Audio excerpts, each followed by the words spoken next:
ഒക്കൽ കാരിക്കോട് വളവിൽ വീണ്ടും അപകടം. പെരുമ്പാവൂർ MC റോഡിൽ ബ്ലാക്ക് സ്പോട്ടായി പ്രഖ്യാപിച്ച പ്രദേശത്താണ് അപകടമുണ്ടായത്. അപകടത്തിൽ പരിക്കേറ്റ ഒക്കൽ സ്വദേശി ശ്യാംകുമാർ മരണപ്പെട്ടു. പെരുമ്പാവൂർ MC റോഡിൽ ബ്ലാക്ക് സ്പോട്ടായി പ്രഖ്യാപിച്ച ഒക്കൽ കാരിക്കോട് വളവിലാണ് അപകടമുണ്ടായത്. അപകടത്തിൽ ബൈക്ക് യാത്രക്കാരൻ മരണപ്പെട്ടു. ഒക്കൽ സ്വദേശി ശ്യാംകുമാറാണ് മരിച്ചത്. മുന്നിൽ പോയ ലോറി പെട്ടെന്ന് ഇടത്തോട്ട് തിരിച്ചപ്പോൾ ശ്യാംകുമാറിന്റെ ബൈക്ക് ലോറിയിൽ തട്ടി നിയന്ത്രണം വിട്ടു മറിയുകയായിരുന്നു.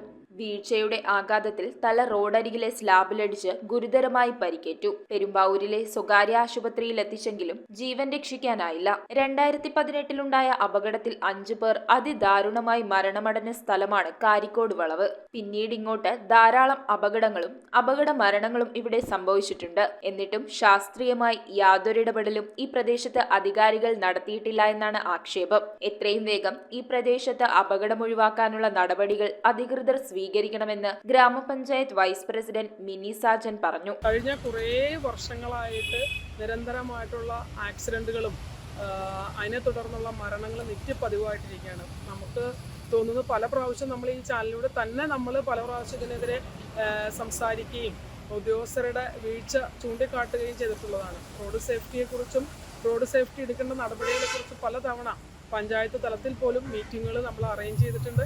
അതെല്ലാം സംസാരിച്ച് പോകുന്നതല്ലാതെ ഇതിൻ്റെ ഒരു തുടർ നടപടികൾ ഉണ്ടാവാൻ സാധ്യതയില്ല. ഒരു തവണ 5 പേര് ഒരുമിച്ച് മരിച്ച ഒരു സാഹചര്യത്തിലാണ് അന്ന് MLA-യുടെ സാന്നിധ്യത്തിൽ നമുക്ക് ലൈറ്റുകളൊക്കെ അനുവദിക്കുകയും തുടർന്ന് ഉണ്ടായ മരണങ്ങളെല്ലാം റിപ്പോർട്ട് ചെയ്തപ്പെട്ടിട്ടും അതിനെക്കുറിച്ച് ഇത് എങ്ങനെ ഏത് രീതിയിൽ ഏരിയ കാരിക്കോട് വളവ് എന്നാണ് ഇവിടെ പറയപ്പെടുന്നത്. നിരന്തരമായിട്ട് മരണം കാലൻ്റെ ഒരു ഏരിയ എന്നാണ് ഇപ്പോൾ ഞങ്ങൾ ഈ സ്ഥലത്തിന് പറഞ്ഞിരിക്കുന്നത്.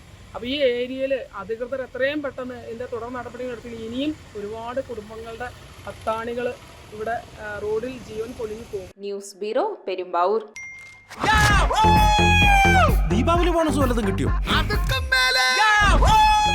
എന്റെ മോള് എന്റെ നാട്ടിലെ ആദ്യത്തെ പൈലറ്റായി. അവളുടെ അഡ്മിഷന്റെ നേരത്ത് എനിക്ക് കൈത്താങ്ങായത് മണപ്പുറം ഗോൾഡ് ലോണാണ്. മണപ്പുറം ഗോൾഡ് ലോൺ പണയം വെക്കുന്ന ദിവസങ്ങൾക്ക് മാത്രം പലിശ ഈടാക്കുന്നു.